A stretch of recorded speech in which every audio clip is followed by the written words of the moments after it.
ازيكم؟ اهلا بيكم في قناه ريحانه. انا منى محمد. النهارده معانا منتج لطيف قوي، هو كيك كده. لسه جديد، او بالنسبه لي ممكن يكون بقى فتره، بس انا اول مره اشوفه يعني. من شركه فان داي. الشركه دي انا عملت لكم قبل كده عنها ريفيو عن الفشار. كان فشار حلو يعني، طعمه فشار مش مسكر، كان بالفواكه، وكان في منه بالكراميل، وكان في منه بالشوكولاته لو فاكرين يعني. المهم يعني ان هي نفس البراند، عاملين بقى كيك كتير كده، انواع كتير قوي. فانا قلت لكم منها كام نوع بس. عندنا بالفانيليا، وفيها قطع فواكه مجففه، فراوله، قطع فراوله مجففه، وفي الفانيليا العادي، وفي اللي هو الماربل اللي هو بيبقى كاكاو مع فانيليا الاتنين مع بعض. طيب ندوقه بقى ونشوف هو حلو ولا لا. ده سعر الواحدة 3.5. شايفة سعرها حلو يعني بالاسعار اللي موجودة عموما، وحجمها حلو وريحتها فظيعة. لا ريحتها فظيعة.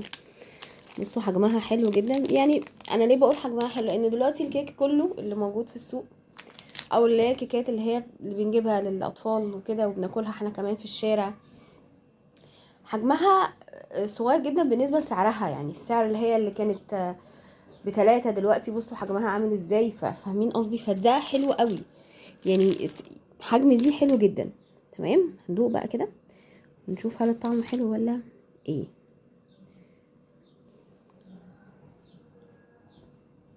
مم. حلو قوي بصراحه. عارفين طعمها زي ما تكون جواها، اولا هي طريه. على فكره انا كنت حاطاهم في التلاجة. هي طريه، ولا كانها كانت في، ما تاثرش بموضوع التلاجة ده خالص. وبتاع ده تحسوها فيها زبده، طعم الزبده باين، طعم الفانيليا باين، وقطع الفراوله خطيره. ماشي، تعالوا نفتح دي كمان. فلذيذه يعني، واعتقد لو واحده بره تشبع يعني عادي جدا. دي اللي هي الماربل. شوف،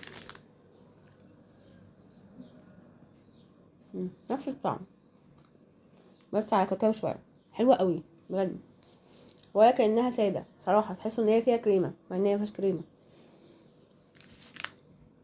في منها بقى ايه، والسكر بالنسبه لي كويس. في منها كاب كيك، وفي منها براونيز. هنبقى نعمل ايه حاجات تانية منها.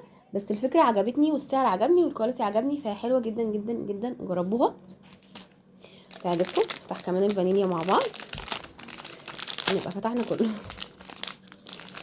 هي تستاهل تستاهل يعني. انا لو انا بره بقى وعايزه اجيب كيك هاجي ادور عليها واجيبها.